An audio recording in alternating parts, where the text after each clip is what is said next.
Academy YouTube channel पर आप सभी साथियों का स्वागत है। डियर बात करेंगे शिक्षा जगत से जुड़ी हुई तमाम महत्वपूर्ण खबरों पर। लेकिन जितने लोग चैनल पर पहली बार जुड़ रहे हैं सब्सक्राइब करके बेल आइकन प्रेस कर लीजिए। डियर आपकी स्क्रीन पर पहली अपडेट आप देख सकते हैं।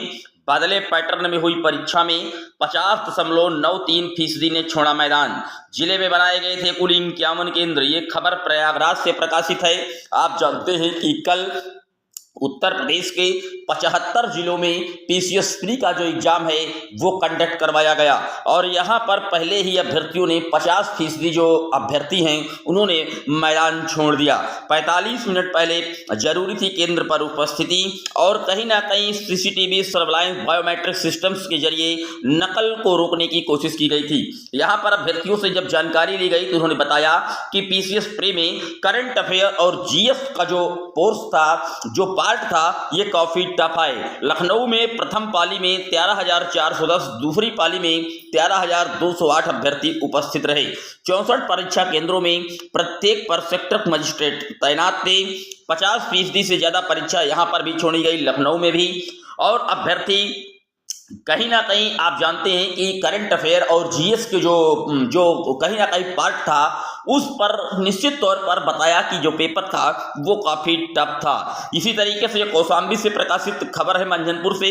अफसर बनने की पहली परीक्षा में 53% अभ्यर्थी नहीं हुए शामिल। जिले के 5 केंद्रों पर 1920 के सापेक्ष महज 902 अभ्यर्थियों ने दी पीसीएस की परीक्षाएं। करारी में सेंटर बनाए गए थे। आप देख सकते हैं करंट अफेयर के सवालों के तथ्यों की भरमार, पेपर देख अभ्यर्थी बीमार। पहली बार प्रदेश के 75 जिलों में हुई पीसीएस परीक्षा में 42% रही उपस्थिति। यूपीपीएससी ने बदला पेपर का ट्रेंड, घुमाकर पूछे गए सवालों में उलझ गए अभ्यर्थी। जीएस की तुलना में आसान रहा था सीसेट, यानी कि जो प्रथम पाली का पेपर था वो काफी कठिन था और उसकी तुलना में जो द्वितीय पाली का पेपर था वो कुछ आसान दिखा, यह अभ्यर्थियों ने कहा है। लेकिन सबसे अच्छी खबर ये रही कि पेपर लीक की कोई खबर नहीं आई, यानी कि शासन की जो तैयारी थी, पुख्ता इंतजाम था। निश्चित तौर पर इस बार सरकार की पुख्ता ताकत पर मोहर लगा दी गई और काफी अच्छे तरीके से पेपर को कंडक्ट करवाया गया। छिटपुट की घटनाएं किसी भी प्रकार की कोई सामने फिलहाल अभी तक नहीं मिल पाई हैं। वहीं पर पीसीएस का पेपर दे जा रही एक अभ्यर्थी का कहीं ना कहीं ट्रेन से कट गई। जाना था अमेठी, गलती से गोंडा की ट्रेन में हुई सवार, चलती ट्रेन से उतरने की कोशिश में हादसा हो गया। लखनऊ से पीसीएस प्री परीक्षा देने अमेठी के लिए निकली प्रिया वर्मा अमेठी की जगह गोंडा की ट्रेन में सवार हो गई। रविवार तड़के 12 बंकी के करीब पहुंचने पर गलत ट्रेन का पता चला। रेलवे स्टेशन से पहले क्रॉसिंग के पास ट्रेन धीमी हुई तो नीचे उतरने लगी। इस दौरान वह ट्रेन के पहियों के नीचे आ गई। हादसे में उनकी मौके पर ही मौत हो गई। बाराबंकी के देवा कोतवाली क्षेत्र के पीड़ गांव निवासी हरिश्चंद्र का मकान लखनऊ के जानकीपुरम में है। उनके 3 बेटे हैं, वह एक बेटी प्रिया थी। रविवार को पीसीएस प्री परीक्षा के लिए प्रिया को अमेठी जाना था। परिजनों के अनुसार शनिवार रात वो चारबाग स्टेशन पर गलती से गोंडा की ट्रेन में सवार हो गई। तो आप देख सकते हैं कहीं ना कहीं पीसीएस प्री का एग्जाम देने जा रही इस युवती का ट्रेन से निधन हो गया है। डियर अमरोहा में भी एक परीक्षार्थी की मौत हुई है। भगवान इन सब की आत्माओं को शांति प्रदान करें। बात कर लेते हैं अगली अपडेट की। अगली अपडेट हाईकोर्ट की ग्रुप सी और डी भर्ती परीक्षा के लिए जो सिटी स्लिप है वो जारी कर दी गई है। इलाहाबाद हाईकोर्ट ने ग्रुप सी व डी के अंतर्गत विभिन्न पदों को होने वाली भर्ती परीक्षाओं के लिए एग्जाम सिटी स्लिप जारी कर दी है। उम्मीदवार जो है आधिकारिक वेबसाइट पर allahabadhighcourt.in पर जाकर के exam city intimation slip download कर सकते हैं। इससे उनके परीक्षा केंद्र की जानकारी मिल जाएगी। भर्ती परीक्षा नेशनल टेस्टिंग जैसी एनटीए करा रही है। ड्राइवर एवं ग्रुप सी लिपिकीय ग्रेड के लिए परीक्षा का आयोजन 4 जनवरी को होगा। स्टेनोग्राफर व ग्रुप डी पदों की परीक्षा 5 जनवरी को होगी। पहली पाली की परीक्षा सुबह 10:30 बजे से होगी, दोपहर 12 बजे तक। दूसरी पाली की परीक्षा दोपहर 3 से 4:30 बजे तक की होगी। एडमिट कार्ड परीक्षा से 4 दिन पूर्व हो सकते हैं जारी।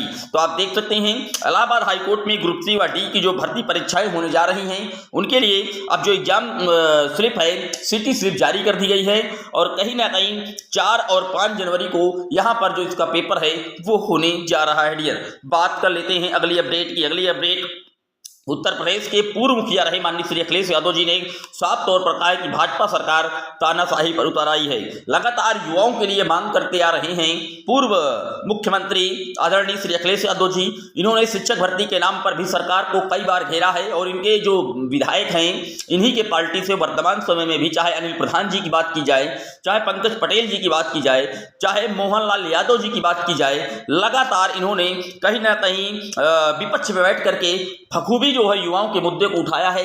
लेकिन कहीं ना कहीं योगी सरकार पूरी तरीके से इनकी बातों को नकार रही है और लगातार अनुपात और समानुपात फिर बता रही है, जबकि जो आंकड़े हैं वो कहीं ना कहीं कुछ और बयां कर रहे हैं। आप आंकड़े देख सकते हैं कि लखनऊ के 89 प्राथमिक विद्यालयों में सिर्फ एक शिक्षक के भरोसे चल रहा है। अब आप देख लीजिए, 89 विद्यालय में सिर्फ एक शिक्षक के भरोसे चल रहे हैं। लेकिन यहाँ पर जो हमारे बेसिक मंत्री हैं संदीप सिंह जी, योगी आदित्यनाथ जो कि प्रदेश के मुखिया हैं, उनके द्वारा भी कोई कड़ा एक्शन नहीं लिया जा रहा है और शिक्षकों की लगातार जो कमी है वो होती जा रही है और नई पदों पर शिक्षक भर्ती को लेकर के सरकार पूरी तरीके से मौन है। कहीं ना कहीं अनुपात फिर बता देती है, जबकि जब नए शिक्षा सेवा चयन आयोग पर धरना दिया जाता है तो आयोग की अध्यक्ष साफ तौर पर कह देती हैं कि हमने अधियाचन मांगा था लेकिन आज तक हमें अधियाचन प्राप्त नहीं हो पा रहा है। बात कर लेते हैं अगली अपडेट की। अगली अपडेट आप देख सकते हैं, आज देश के प्रधानमंत्री माननीय आदरणीय मोदी जी बांटेंगे 71,000 नियुक्ति पत्र। वीडियो कॉन्फ्रेंसिंग जरिए जारी किए जाएंगे नियुक्ति पत्र। आप देख लीजिए किस तरीके से कहाँ ये नियुक्ति पत्र बंट रहे हैं। अगर आपको भी मिले तो जरूर सूचना दीजिएगा, क्योंकि हमें नहीं पता कि नियुक्ति पत्र किस क्षेत्र में कहाँ बांटे जा रहे हैं। यहाँ पर जो न्यूज लिखी है वो बता रही है कि प्रधानमंत्री नरेंद्र मोदी आज वीडियो कॉन्फ्रेंसिंग के जरिए रोजगार मेले के तहत सरकारी विभागों और मंत्रालयों में नवनियुक्त युवाओं को नियुक्ति पत्र वितरित करेंगे। यह कार्यक्रम सरकार की रोजगार सृजन और युवाओं में आत्मनिर्भर बनाने की दिशा में चल रही महत्वपूर्ण पल का हिस्सा है।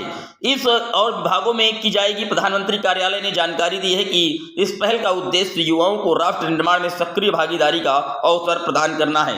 किन विभागों में नियुक्तियां होंगी आप देख सकते हैं। यह नियुक्तियां गृह मंत्रालय, डाक विभाग, उच्च शिक्षा विभाग, स्वास्थ्य और परिवार कल्याण मंत्रालय, वित्तीय सेवा विभाग सहित कई अन्य मंत्रालयों में की जाएंगी।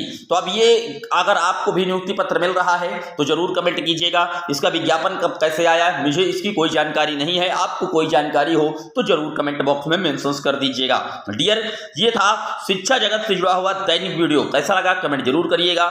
चैनल पर जितने लोग पहली बार जुड़ रहे हैं सब्सक्राइब कर लीजिएगा। इस चैनल पर केवल और केवल आपकी आवाज उठाई जाती है डियर, बिना किसी डरे। आपकी क्या राय है पूरे वीडियो पर कमेंट कीजिएगा। पहली बार है सब्सक्राइब कर लीजिएगा। फिर मिलेंगे एक और वीडियो में, तब तक के लिए जय हिंद, जय भारत।